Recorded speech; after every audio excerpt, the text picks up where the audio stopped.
Hello, everyone, and welcome to Orthodoxy. My name is Andy Schmidt, and this podcast, I got to talk with Megan Basham. She's a reporter at the Daily Wire, and she just wrote a book that I think is probably the most important book that's come out in, I don't know, I think I said it in my last podcast, in the last 10 years or so, especially related to Christian, like reporting the facts, boots on the ground type writing. She wrote this book, Shepherds for Sale. And so in this podcast, I got to actually sit down with her and talk to her about this. It's been a super controversial book. Some people absolutely love her for writing it. Some people absolutely hate her for writing it. And she's called out a lot of Christian leaders, pastors, organizations, publications that have compromised on biblical doctrine and truth. And so I had a fantastic conversation with her. We talked about how climate change from the 1990s has infiltrated there's been a movement to infiltrate the climate change narrative into the church, making it kind of a gospel issue. We talked about the controversy between Megan Basham and Gavin Ortlund from Truth Unites. We talked about Timothy Keller and his spheres of influence and the ways in which certain liberal and progressive ideologies had influenced, him in some capacity. And then he influenced many people and entire generations into a more equivocating liberal type of Christianity, which isn't necessarily Christianity. But we talked about a bunch of different things, and I was very honored to have this conversation. It is about Megan Basham's book, Shepherds for Sale. I hope you enjoy.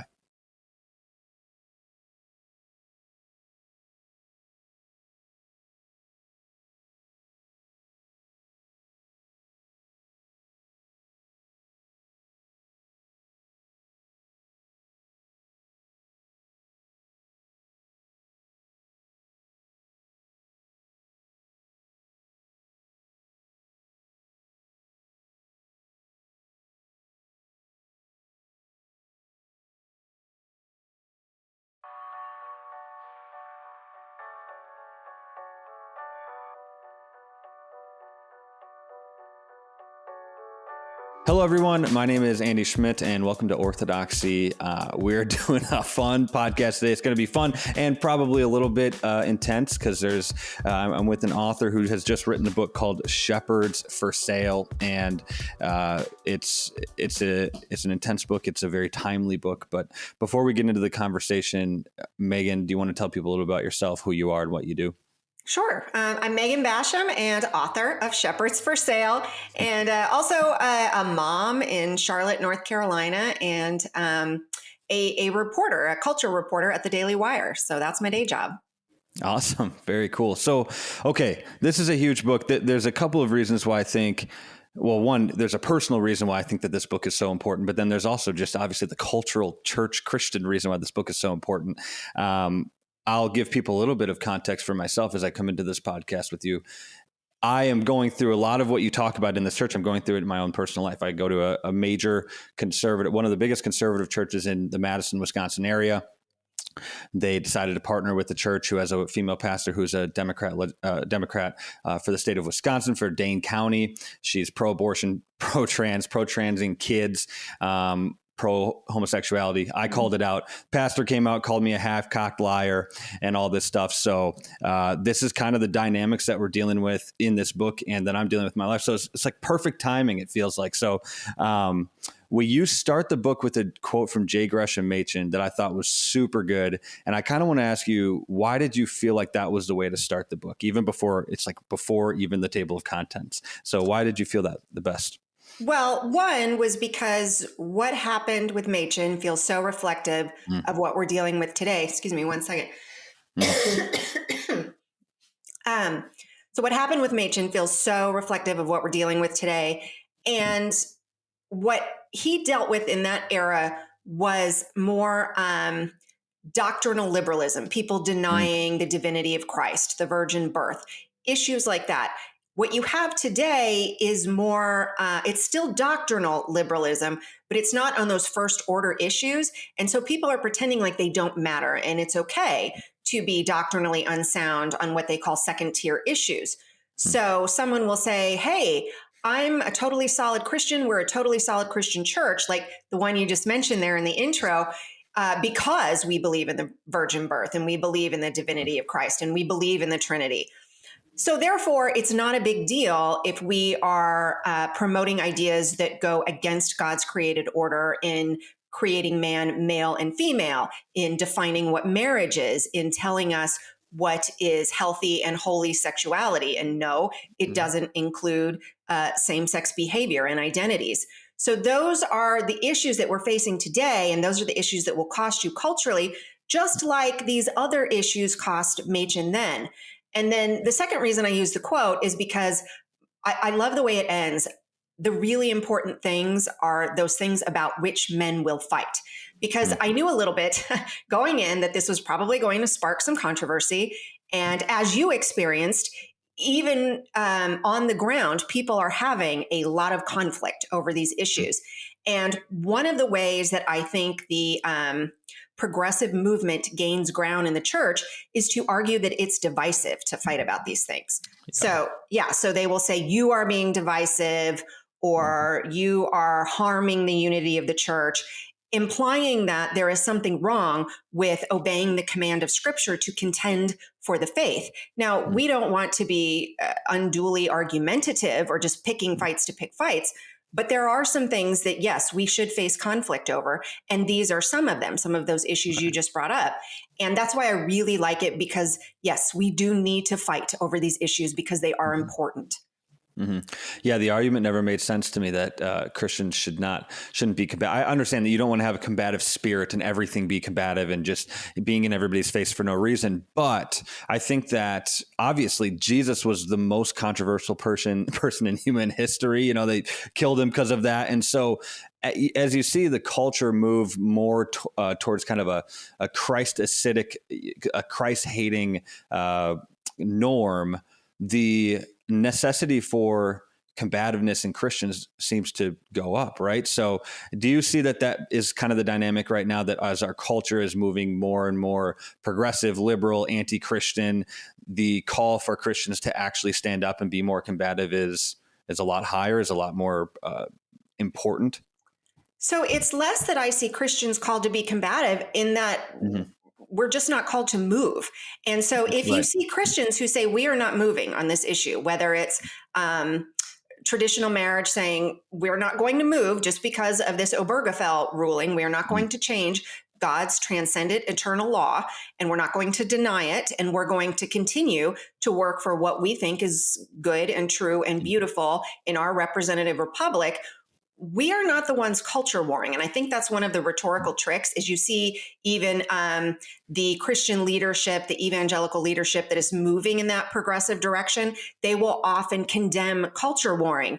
As you see, the progressive side move further and further into extreme depravity.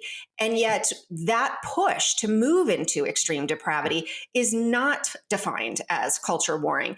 And you kind of have to you need to ask these leaders, why is that? Why are you blaming the side that is arguing for the good for culture warring? Because the good is something that, at least rhetorically and sometimes in other ways, we do war a little bit for that because we don't want evil to triumph.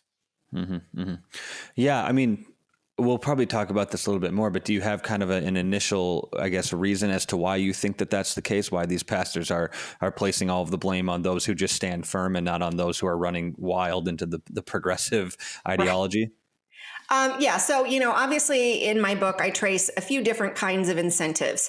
One of them is the more general incentive of cultural approval. What Scripture would tell us is the fear of man. So if we want to be approved by the secular society around us, it's uncomfortable to stand out. It's uncomfortable to get tagged with names like alt-right, which you see being applied now to just basic Christian beliefs, or terms like extremist or fundamentalist. You tend to want to soften your position so as not to bear these ugly labels. But then also, I would say there is a very orchestrated attempt to try to soften evangelical positions and rhetoric on these issues. And in that case, what you see is secular left-wing foundations funneling money into evangelical front groups to get them to focus on different issues that are very biblically debatable, things like gun control, immigration policy, climate change policy, and to get them to be much more quiet on the issues that are not biblically debatable, like the sanctity of life and sexuality and marriage and gender. Mm-hmm.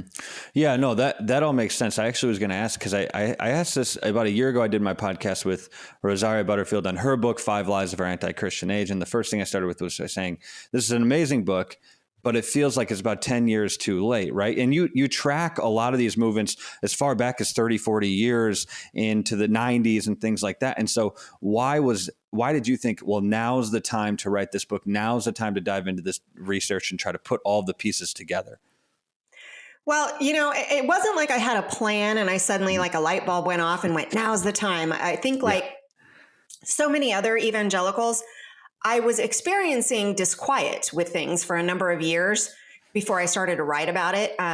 Because at first you check yourself, right? You're like, am I nuts? What am I experiencing? What is this?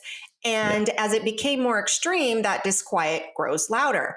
And I think like so many people, when COVID hit and we saw a couple of things happen in that 2020 year, one being the church's handling of the pandemic, we saw so many large evangelical ministries and very high profile evangelical leaders advance the government's narrative that to love Jesus and to be obedient to Jesus means you must take this experimental vaccine, or you must shut down your churches and keep them closed.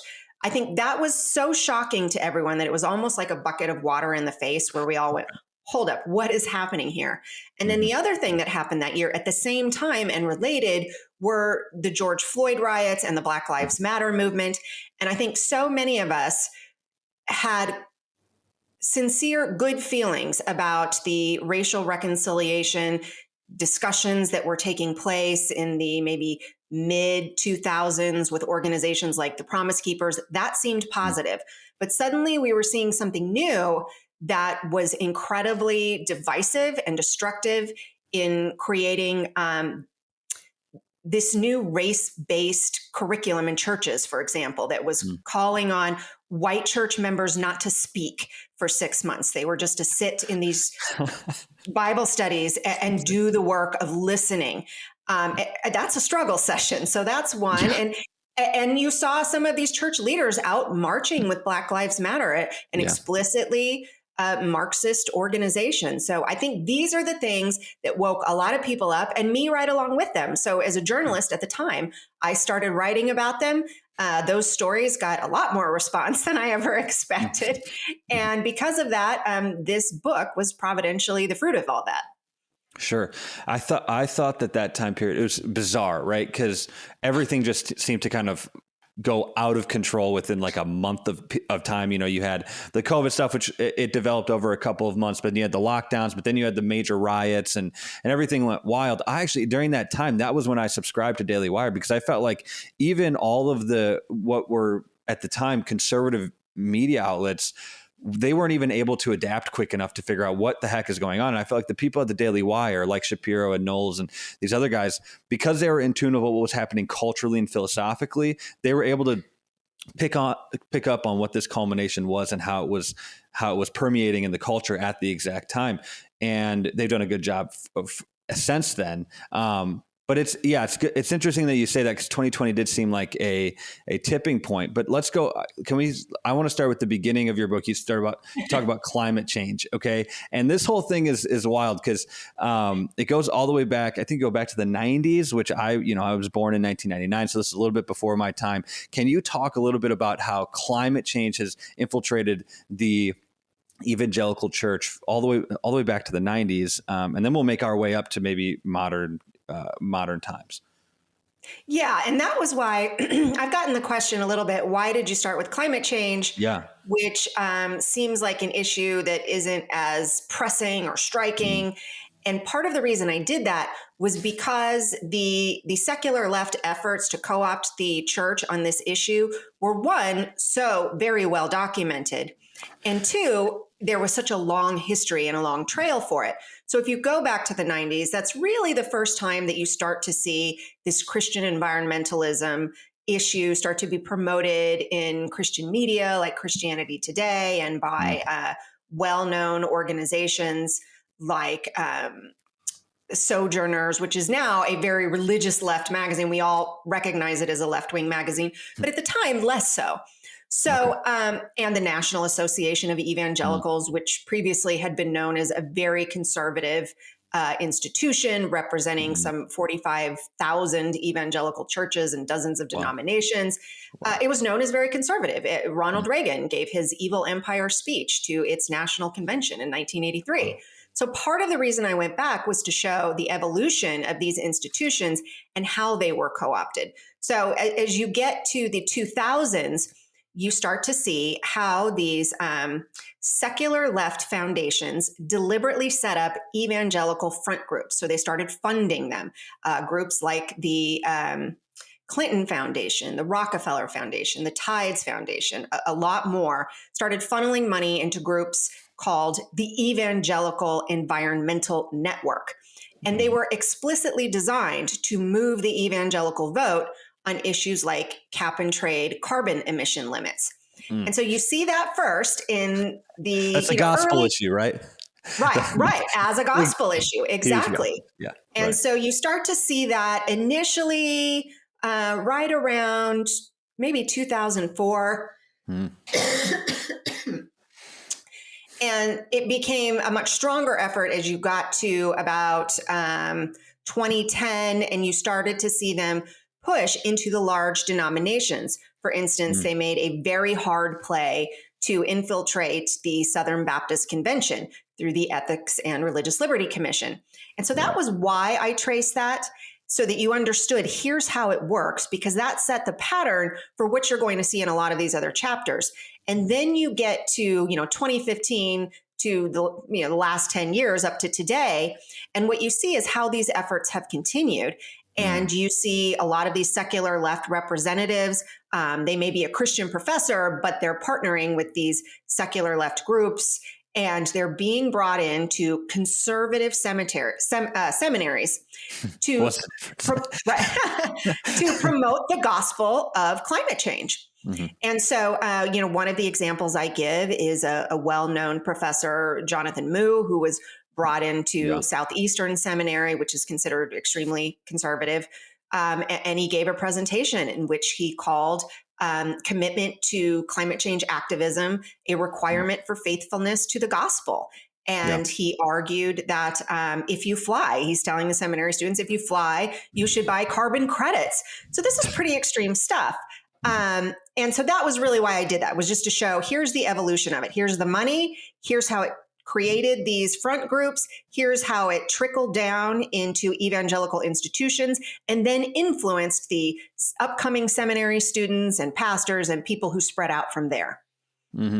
I wonder, can you tell me a little bit about, because I don't actually know when things started to shift. I do remember when I was a kid, the big thing was global warming.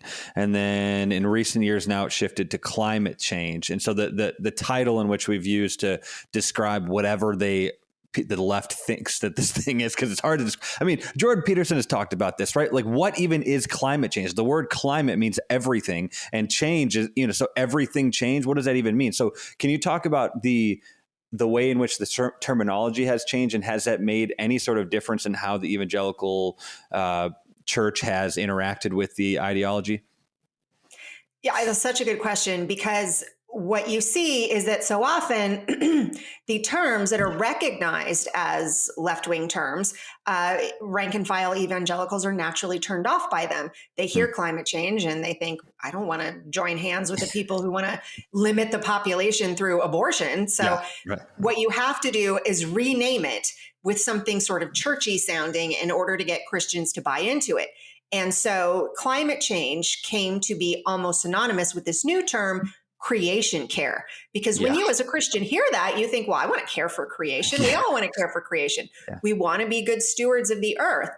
And so you have your guard down and you don't realize that it doesn't mean just being good stewards of the earth. It means very specific policy prescriptions that these front groups, these shell groups, are promoting to evangelicals. And so in this case, as I mentioned, things like carbon emission limits or bans on fracking or adding taxes to your gas and issues like that to ensure that you comply with these policies. So, part of what was funny in the church in the book was that you would see some of these activists come in and they would be successful with some of these Bible study groups and churches, getting them to do things like recycle and plant gardens because nobody objects to that. What they were frustrated by was that they couldn't get these evangelical groups to become activists for these specific policies that they wanted. And that was revealing of so much of what their true aim was. Mm-hmm. Yeah, I remember when I was in school as a kid, they started making us put stuff in the recycling bin. It was reuse. I don't know. There was some three words that they kept. Do you know what it is? Reuse something recycle. Yeah, It was a bunch of R's, ideology. Yeah, it was 3 R's. It was like I was like 7 years old and they were just cramming this down my throat. I just hated it from then on because I was like, why does the government need to tell me where I throw my trash? It's unbelievable. And everybody knows that generally speaking, it all goes to the same place. So it's not even really, it's not, you're not like really doing much for the environment. But the rhetoric that I constantly heard in the church was that, like what you said, is the stewardship and using the idea of stewarding God's creation as kind of a substitute for global warming or climate change or these sorts of policies. So somebody might be saying to themselves, all right, that's fine. Yeah, they're pushing this stuff in the church, but doesn't that seem kind of like a neutral issue where you would say, okay, yeah, being good, even if they're wrong about their application of climate change, what does this have to do with the Bible or Christianity? Can a pastor just have a political opinion? What would you say to that? Well, one, I would say, sure, the pastor is free to have a political opinion, and we can debate the degree to which we think human-caused climate change is a real thing, requiring legislation that is not just in many ways destructive to our neighbors and to citizens of this nation, but also emerging nations. And that's part of what I show a little bit in the book, is just to say, look, here's how these policies have impacted some of these small countries like Sri Lanka and Ghana in the emerging world.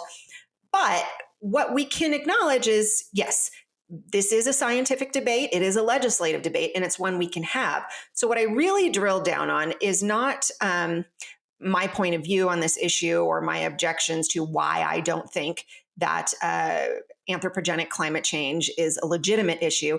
It's really the marrying of it to a requirement that this is something Christians need to be involved in order to, one, provide a distinctive witness to the world. That's something that some of these climate change activists in the church have claimed, which makes me laugh, because you're going to be distinctive by picking up the same issue that Fortune 500 companies and the WEF and the UN said that's how we're going to be distinctive. So that's one. But then the other issue is they say you have to do this, as I said, to be faithful to the gospel and to show that you are loving the least of these and loving your neighbor. So there's a word for that, and it's legalism. They're adding something to grace and to the law of God to say Christians need to see this as an issue on which they must be obedient. And when we see that in scripture, Paul did what to Peter when he saw him doing the same thing in adding dietary laws? He said, no, I am opposing you to your face. This is legalism. This is not required for salvation. And this is polluting the purity of our salvation. And so I think that's what we have to do here.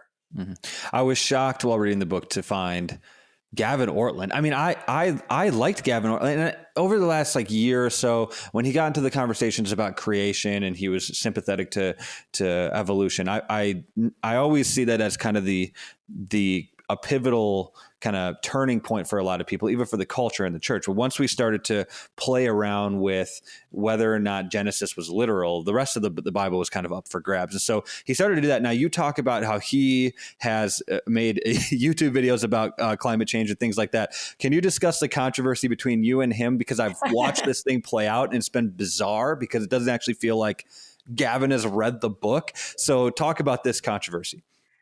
Well, one, I did get the impression that maybe he just sort of skipped to where he was mentioned very briefly. I'll Yeah. add, he's in about 4.5 pages of a Mhm. very long book, and I just dissect his climate change video.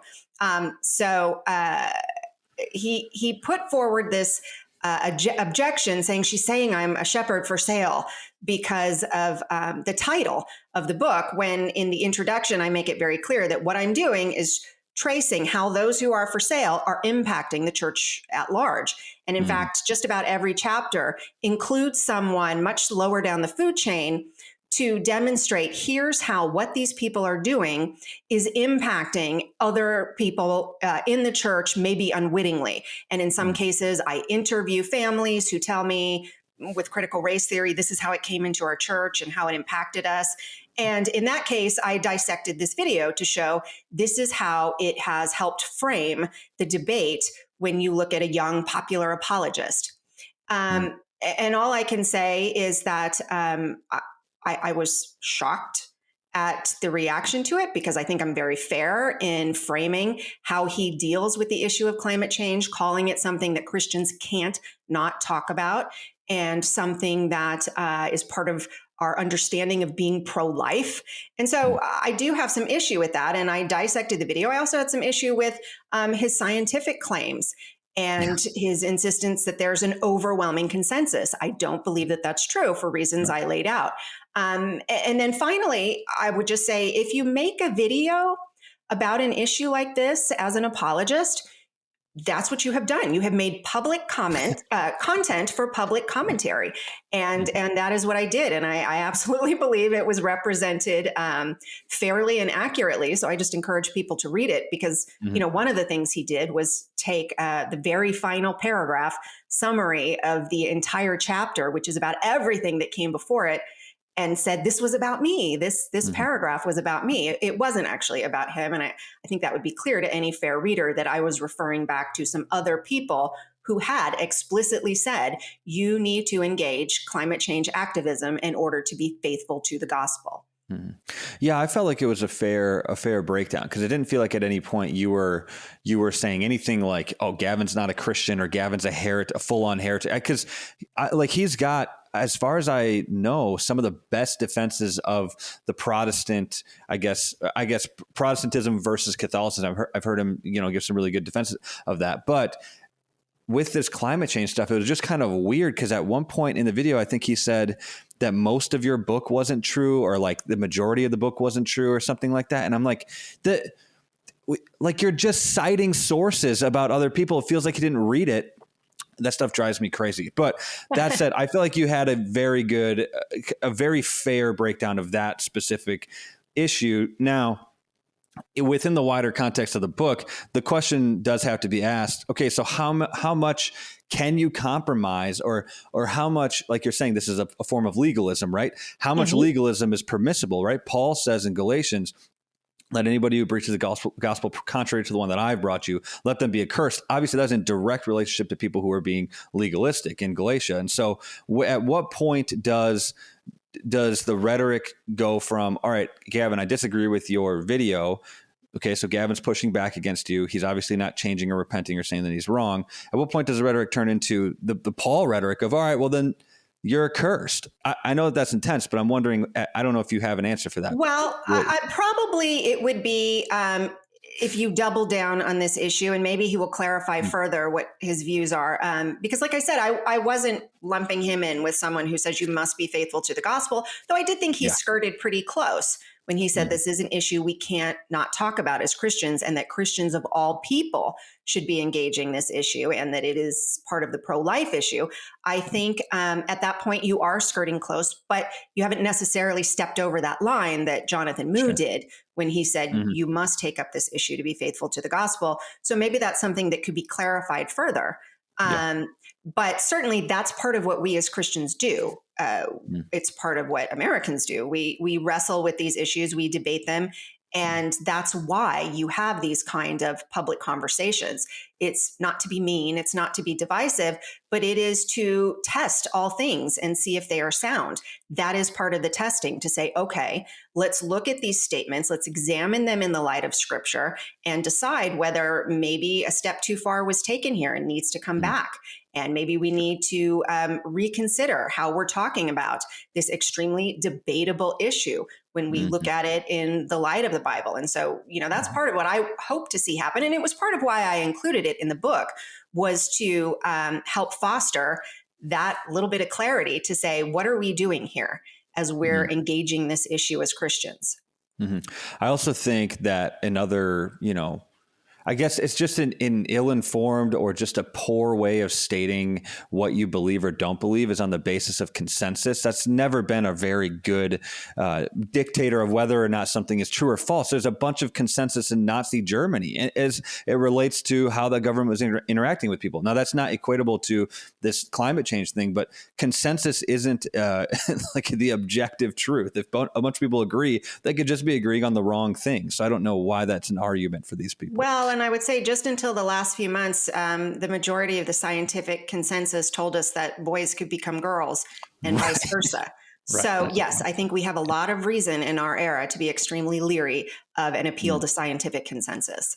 Yeah, well, okay. Speaking of consensus, I think I want to talk about Timothy Keller, because I think a lot of this is what I kind of call the millennial golden calf. Timothy Keller. I've never liked Timothy Keller, and I want to be clear. I'm 24. I'm a Gen Zer. I always make a distinction. I'm not millennial. I know Gen Zers have major problems, but there's something that I think Timothy Keller did with the millennial generation and his theologizing and equivocating and lack of clarity on particular issues that I have seen as I've grown up in the church right underneath the millennials be incredibly destructive in a way that I don't even know how to fully articulate. Can you explain what you said in this book, or kind of explain the dynamics that you, I don't want to use the word expose, but just showed in Timothy Keller's ministry and in his life in your book? So a lot of what I do is just lay out what was said and what happened around certain issues. And in some ways, I've heard some critics go, well, you don't really explain their motivations. And there's a reason for that, because I don't necessarily know them. So what I can show is, where motivations are stated and where, these secular left foundations, for example, were saying, here's our motivation. And sometimes they wrote it down explicitly, which was very helpful. But so when I looked at someone like Keller, I couldn't know his motivation. And I did reach out to him and wouldn't hear from him. And unless someone tells me their motivation, I would have to guess.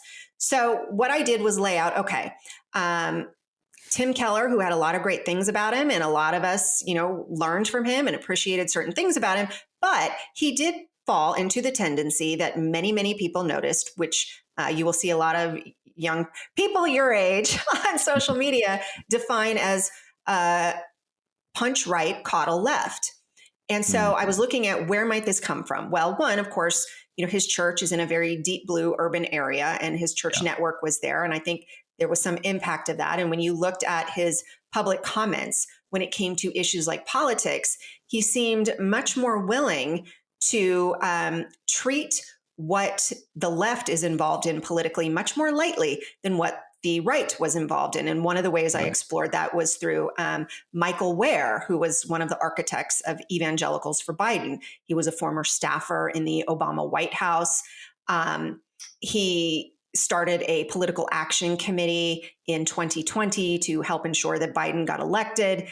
And he was hailed and praised by the Gospel Coalition, frequently featured there, frequently featured in Christianity Today. And Keller very much praised his book. And so the question was, would someone like Tim Keller have done the same thing with a former Trump White House staffer who wasn't critical of Trump? That's key, because you saw some who were.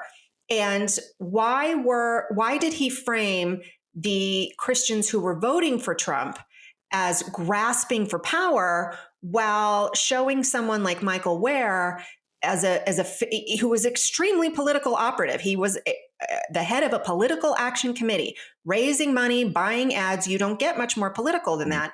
And he was framed as somebody who is presenting a faithful witness within the political sphere. So there was obviously a very large disconnect in how one side of the aisle was being treated from the other. And you saw Keller's rhetoric start to shift on certain issues. There's kind of a famous viral video now that has gone around of a secular British journalist asking him to explain his position on homosexuality. And, he equivocates a lot and eventually says something like, homosexuality doesn't send you to hell. Well, that is true, but there's a whole lot more to be said about that.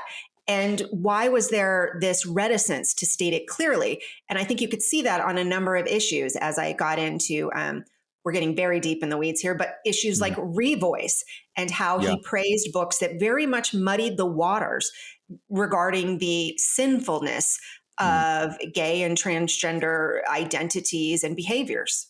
Mm-hmm. Yeah, I mean that's the tactic and that's the rhetoric of more liberal or progressive. I don't know. I don't even like to call them progressive Christians because they're not Christians. They just basically take terminology and they dilute it down to not meaning anything because everything's too complex for anybody to understand except for the people, the elites and the pastors and the theologians. They can understand it, but you're too stupid to understand it. It's like. Yeah, that a lot of this stuff is. I'm glad that you're calling it out because it drives you crazy because when you grow up in it. I start to second guess myself. Like, is homosexuality a sin or not? Like it says it in the Bible that it's a sin. But when I read books and talk to pastors, they're like, well, it's a very complicated. I'm like, well, it doesn't seem like Paul thinks this is complicated. He's very clear on this. So it is a tactic and it is frustrating. We can move on from Keller in a sec. But one of the things in the book that you said that you just showed was so, not surprising, but also surprising in certain ways is that, and this goes to your point about Keller being in a primarily blue area and pushing back against like all far right Republicans and conservatives, even though there's like none around him, is that like everybody that worked in his organization, whether it's church or other organizations, they gave money to, not everybody, but anybody who gave money to a political campaign or party or person they gave money to Democrats. There's like nobody that gave any since 2015. Right. And some people pushed back, including, I think, Michael Keller using his dad's posthumous Twitter account, saying that, he was in a blue city. These were largely, and I can't remember if it was Michael Keller who said this, but I got a lot of pushback on that. That his church was in a blue city, in a blue state, so it shouldn't be unusual that they were donating to Democrats. But I do think it's worth pointing out that nationally there were no donations, and it was just a handful of people, but there were no donations to Republicans. But what's more instructive about it is not so much those political donations that they gave, it was Keller's political rhetoric in light of those donations. Yeah. So the people who were directly under his authority within his church and within his church planting network were liberal. So if you are preaching to the political excesses of those who are directly under your sphere of influence and who are under your authority, it would seem like what you are called on to do as pastoral leadership is to address their political excesses. And that wasn't what we saw. After he passed away, you saw, for example, an op-ed from Kirsten Powers, a CNN contributor who was in his church for many years, who said that for a long time, she did not realize what the church's positions were on issues like life and sexuality, and that it took her time to sort of understand. So eventually she did understand that, yes, he has a doctrinal position, a sound doctrinal position on these issues, but it wasn't readily apparent. And so when you look at those political donations, you have to ask, why was Keller not speaking to those issues that were right there in his church? And that's a question only he could answer, but it's something that I wanted to present because I think that is a question, and it is a question we should be asking on the right and the left. We should be calling out political excesses wherever they arise, but you especially want to call them out on the people who you are directly impacting. I mean, it's just like if you were alive in the 1800s and lived in the South and your pastor never talked about the fact that Christ would hate slavery. Like he would say hate. So it'd be like, we're not going to talk about it. But then you find out later on that he does say, like the pastor actually does believe that slavery is wrong, but he's not going to talk about it, obviously, is a problem. I was talking to my wife about this exact issue because we were kind of saying, there was those churches during, I think, 2020 who you had pastors like prophesying that Trump was going to win the election. And then he lost. And I think he actually did lose. I think it was rigged, but I think he actually did lose. But and then a lot of them didn't take that back. They didn't ever say, hey, we were wrong. We're false prophets. Right. They just doubled down on it. And if that's where Keller was pastoring and he came out and he kind of pushed back against that, I'd be like, amen, brother, because that's messed up and you shouldn't be a false prophet. The fact is that he's in one of the most liberal places in the country. And he really did isolate himself from a lot of more conservative people. I knew people that were Republican conservative people that went to his church who ended up leaving after 2020 because of his wishy-washy stand. Not even wishy-washy. Didn't he go to a BLM march, or am I wrong about that? I don't know. I won't speak to it because I'm not sure. Yeah. He might not have gone. So maybe he didn't go to, but he was very some others did, but yeah. Yeah. He was kind of all over the place on certain issues. But you did. So you talked about how his abortion stance, was very malleable depending on what it was in relationship to. If it was in relationship to Donald Trump, it started to shift and change. And I've seen this in a bunch of different people, but can you explain that, what's going on there? Well, and I'm not questioning that Keller was at root pro-life. I believe that he was, but what we saw was a shifting of the rhetoric. So there was a very kind of bizarre tweet thread that got a lot of reaction from people where he likened abortion law to idolatry. And he asked, well, both of these things are outlawed in the 10 Commandments. Thou shalt not kill, thou shalt have no other gods before me. Why do we make one of these a law and the other we don't? And it just seemed a strange question, given that one of these things deprives another human being of their life. So, I would prefer that neither of those things happen, but one of them obviously is unconstitutional, for one. And more than that, it is an extreme violation of God's law. And it is a violation in the sense that we are told to have governing authorities that protect the good and restrain wickedness.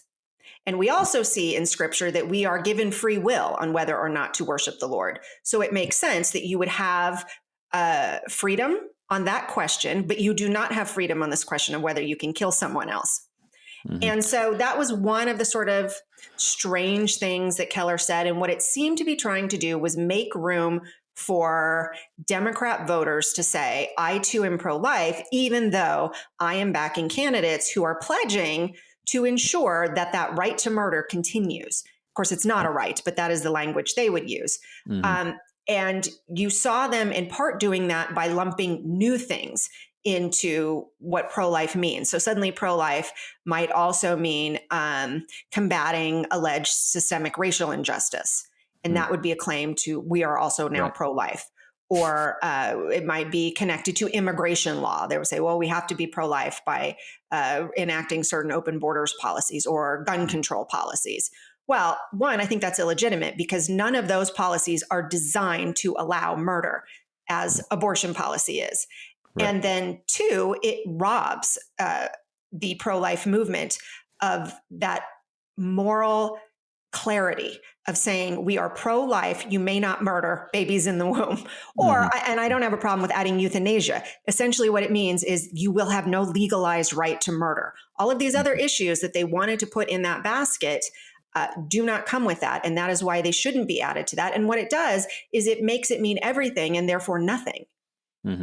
Yeah, I also think that, there's a couple of reasons why that question seems somewhat even manipulative is one that if you're going to implement a ban of, I guess, idolatry, you would have to upend the entirety of the American governmental system because it's a democratic republic, not a democracy, or not a monarchy. And so you would have to upend it. You have to, which would like a lot of people would probably die if you tried to upend it, right? Like you'd have to start a war. And so a lot of Christians want to actually just start a war to upend it so that we can have, outlaw idolatry. But then on the other hand, I guess, and maybe you could tell me what you think about this. I've been trying to think through how Christians should interact with politics. My understanding is that Christians operate in the political world, can operate out of I guess, falling back on our foundation of natural law. And part of natural law is, the dignity of the human person. And that's one of the reasons why we believe that slaughtering children is wrong. And so you can either make the argument that your presupposition is natural law or God said so, but both of them are not one and the same, but they're both operating out of the same kind of principle. And so that argument just seems to me, both of those questions, like the question that he's asking seems to be like incredibly manipulative. And this is what's very frustrating about all of this rhetoric and all of the progressive kind of talking points is that it feels like the main purpose of them is to bring about like dissension and chaos among people so that they can't figure anything out and know what to do. And what ultimately ends up happening when you break down the language is that I think people tend to kind of just find different human gods to worship so they don't have to deal with so that they can have somebody tell them what is right and wrong. And so I'm making a claim here about Timothy Keller and a lot of these people, but it feels like that's the motivation. I guess I can't know, but the fruits of that rhetoric is that people will just, I guess, bow down to whatever Keller says is the wrong thing to do politically. You don't have to agree with that, but I guess I want to hear your thoughts on it. Well, I mean, maybe what I would add is that I think that's why the church's distinctiveness is so important and why salt and light is so important. And we, really starting, you will be too young to remember this, but starting back in the 90s and the seeker-sensitive movement, it really turned on its head what the command of the church is. Instead of trying to separate ourselves and be distinct and to stand out for that distinctiveness, it was this strange argument for here is why we should blend, because we will be more appealing to the seeker, to the non-Christian. We will have stronger evangelistic tools if we don't stand out, when in fact, scripture tells us just the opposite, that if we raise Christ up, he is going to draw men to himself. And instead, we had this sort of very odd humanistic thinking that what we have to do is be as appealing as we can in our own power, in our programs and in our music. And those were the issues that I think led to where we got here in the 2000s and 2020s, where we started to say, let's do that politically as well and on issues. We have to find a way. And when I say politically, I do want to take a minute to say part of what you tend to see with some of this rhetoric from the Gospel Coalition, and Keller did this as well, is that issues that were extremely clear biblically were moral issues like life, like sexuality, and those are minimized and called more political. And by the way, you see this for Andy Stanley is an expert in this, in calling these very biblical moral issues political, whereas the issues that are very debatable and truly are matters of policy, those are elevated to the moral and biblical position. So they're swapped out. And I think that's part of why you saw that, was because it grew out of that seeker-sensitive movement of saying, how do we appeal to the culture? So it was sort of inevitable that we might get to this place of, well, part of the way we're going to do that is by joining hands with them in their issues and their priorities. Right. That was one point that Christopher Yuan made to me. He said, there's a verse, he's like, I don't agree with seeker churches. I don't think that that's a legitimate thing, because in the Bible, it says no one seeks God.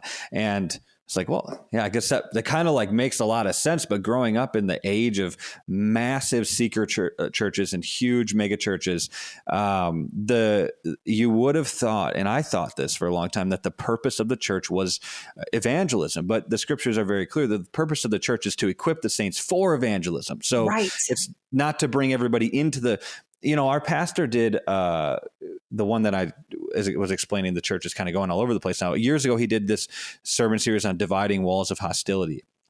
And I was very bummed out that he didn't talk about what I thought were the greatest dividing walls of hostility, which were the walls of the physical church, and that the gospel never left the walls of the physical church, because these physical huge buildings became these havens where people had to come here to hear the gospel. They're never going to hear it out there, because the Christians don't go out and spread the gospel. Only the pastors who are building these, not all Christians, but you know what I'm saying? Yeah. That's kind of the method and the model. And so I'm glad that you just put some language to that, because that's an interesting dynamic, I guess, to the church holding hands with the culture. Well, yeah, and I've explored a little bit too what the purpose of the church is, just as you did, which is not to evangelize, though that can happen and it's great, and we want evangelism to take place. I'm pro altar call, but that is not the purpose. The purpose is to feed the sheep, not appeal to goats. So. Yeah, right. Which is a point that you made towards the end of your book. I do. Yeah, there's a portion in the book where you talk about Christian media, which has been, mostly like the Gospel Coalition and Christianity Today, which is really, really sad what's happened to Christianity Today, because I love J.I. Packer used to be a writer for them, and he's one of my favorite theologians. Can you talk a little bit about that? What happened with these Christian publications, and how did they begin to slide left on certain on doctrine in a lot of ways? Well, in a way, they're sort of the microcosm of the entire thesis of the book, which is that, there were three fronts that I think moved a Christianity Today. One of them was that secular funding, so that these institutions were no longer relying primarily on other Christians for their existence and their sustenance and their salaries. So at Christianity Today, for example, starting in 2016, or maybe it was 2017, I'd have to check, but right around there, you saw them start to take millions of dollars from the Lilly Endowment, which is the foundation of the Eli Lilly pharmaceutical company. And on the one hand, you might go, well, it depends on what they're doing. Like if they were distributing lunches to needy kids or something like that, I think all Christians would go, that's fine. We can join hands in something that is clearly a biblical imperative to feed the hungry. But that's not what it was doing. These grants specifically went to shaping preaching content.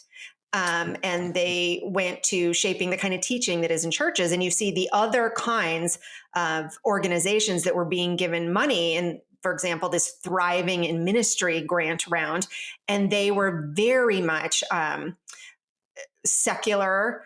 I shouldn't say secular. They claim to be religious, but they are the kind of religious Christians that, and I put Christians in air quotes because that would drape their churches and cathedrals in pride flags and BLM statements and what I think you can safely call whitewashed tombs.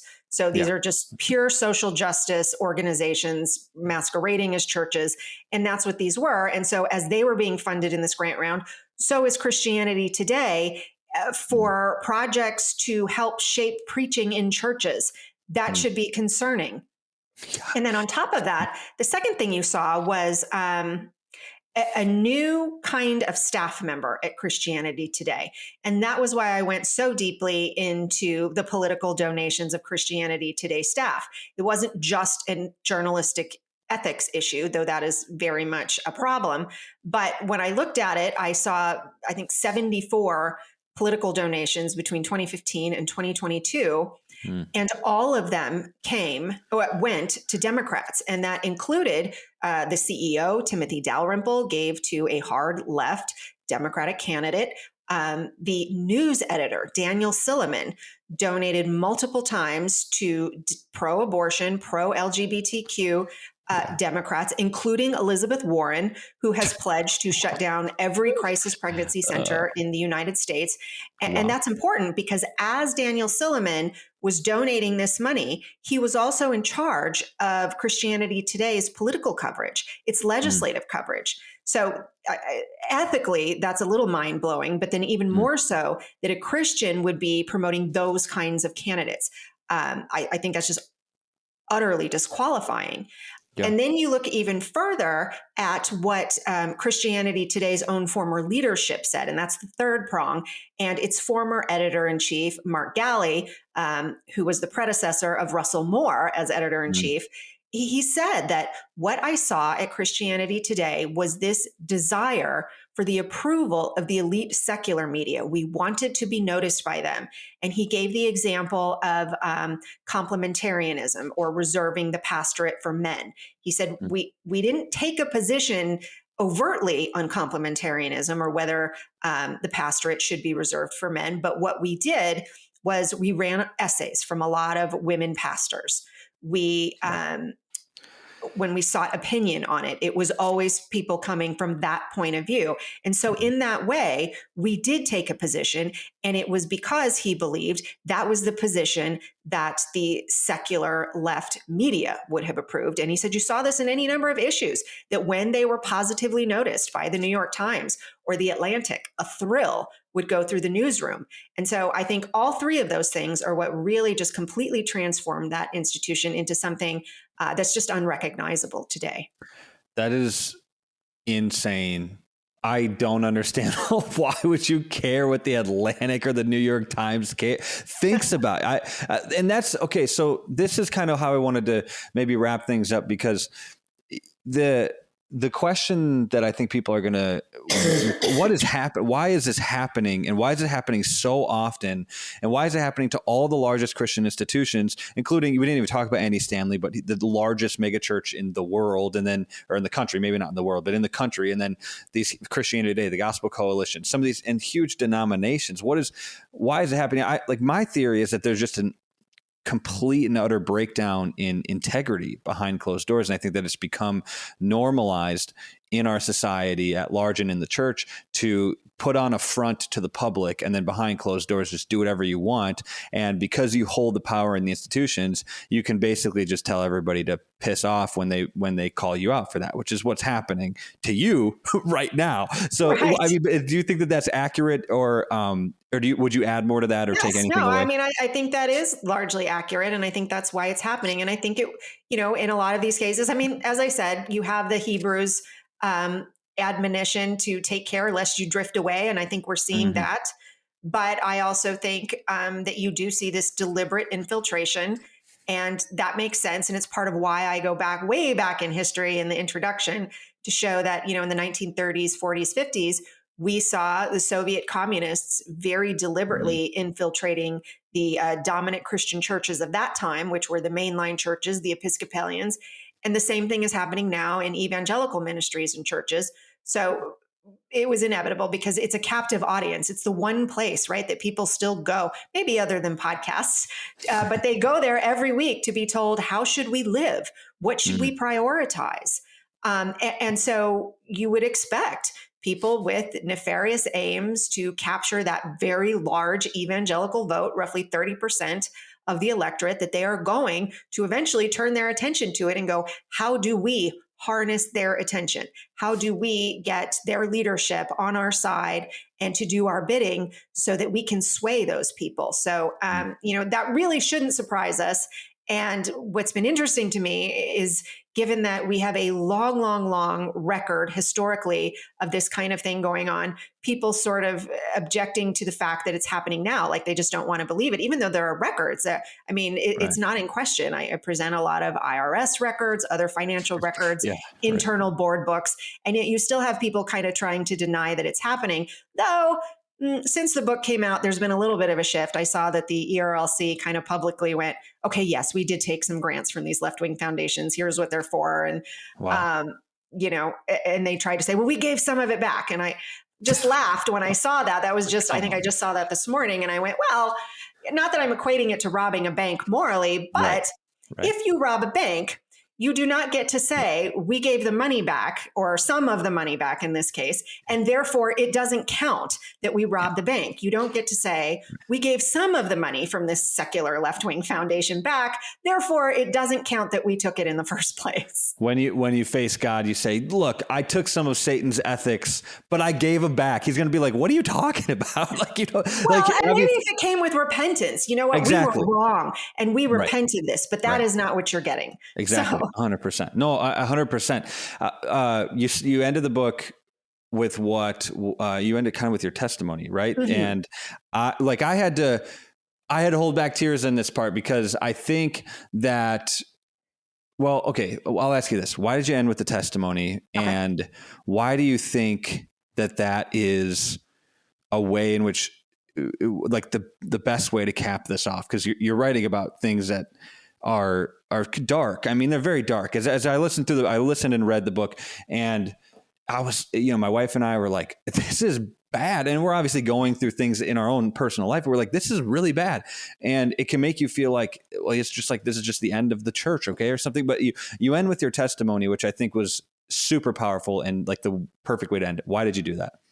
So I ended with my testimony, one, because we have seen just a massive cottage industry of books attacking the church for being politically idolatrous. Almost all of those books are coming from the left. Jesus and John Wayne from Kristen Dumais, Tim Alberta's The Kingdom, the Power, and the Glory. All of these books, and that doesn't even get into all of the reporting from the New York Times, the Washington Post, the Atlantic, are constantly attacking the church. And it seems to me with an eye to destroy and degrade the church. So what I wanted to do was present a testimony to explain that, yes, here is why I just went through all this dark material. And it's not because I want to damage the church. It's because I love the church. So as somebody who came out of a background in my late teens, early 20s, I became a Christian out of a lifestyle of drug abuse and alcohol abuse and, sort of all the attendant traumas that go along with that. And for a very brief period was sort of offered Christian therapy as this sort of hybrid thing to excuse my sins and to say, well, these bad things were done to me, so now I'm a Christian, but I have to really focus on my grievances about how I was hurt. Yeah. And I was so grateful that very shortly in that sanctification process, somebody put John MacArthur's book, The Vanishing Conscience, in my hand. And thankfully, all of that kind of synchronistic teaching was just blown away. Freudian. As he said, Scripture doesn't give you an excuse to keep sinning because you experienced trauma or whatever happened in your background. Right. You are to be obedient to Christ. You are to lay hold of what you were saved for, and that is sanctification, and that is to be more Christ-like. There is no excuse for continuing to live like a dead man because you are dead to sin now. And so all of that was immensely transformative for me. And I was so grateful for the church, for these Christian institutions. And I wanted people to know that's why I wrote this book, because I love the church. I'm so grateful for the church, and I want a strong, healthy church. And then also just to encourage people who have maybe some prodigals in their life who are like I was. Because, even when I would refer to it obliquely in an interview or in a speech or something, people would always come up to me afterward, clearly trying to seek more information. And they were looking for hope. I understand why they did it, because they have these people in their lives and they want to know that kind of transformation is possible. And that's why I say in the book that, yes, we still worship and serve a God who brings dead women, dead girls to life. And that is why I'm here today. So that was why I finished with that. Yeah, no, that's great. I think it was a great way to end, because it's like, I'm growing up in this culture that is, well, what Carl Trueman calls expressive individualistic, this very liberal and progressive culture. You can look at the way in which it feels like the institutions and the ideologies are winning. And it's not always like a winning and losing game, but at the end of the day, I think the beauty in it is, the beauty and the truth is that no matter how hard the institutions try to shut down the truth, the testimony of Christ rises once again. It's 2,000 years of history of that. And so it doesn't really matter. We could be going through maybe one of the worst phases of it, maybe not. I think there's really bad ones historically. Right. But it's the fact of the matter is that if you stay true to the testimony of Christ, you stay true to you're not going to waver in times of political chaos in which we're in right now. So that, wow. Okay. So people need to buy this book. They need to read it. I appreciate it. I really thank you for writing this, because it felt very timely culturally, but it also just felt really timely. It felt like the encouragement that I needed personally as my church that I'd gone to for 10 years began to go in a more left wing direction, and I was hearing different voices all over. Well, you don't want to cause issues. I read this book, and I've talked to different people like Rosaria and Christopher Yuan. And I'm like, you know what? Like, I can't not tell the truth. I'm going to tell the truth because that's what you have to do. So I appreciate you writing this book. This has been great. So thank you for that. Well, thank you. That's encouraging to hear. So thank you for sharing. Yeah. And so we'll finish it here now. But if you like this podcast, make sure you like, subscribe, share this with your friends, give us a 5-star rating, and leave a review, and go buy this book and read it. We'll see you guys in the next one. Goodbye.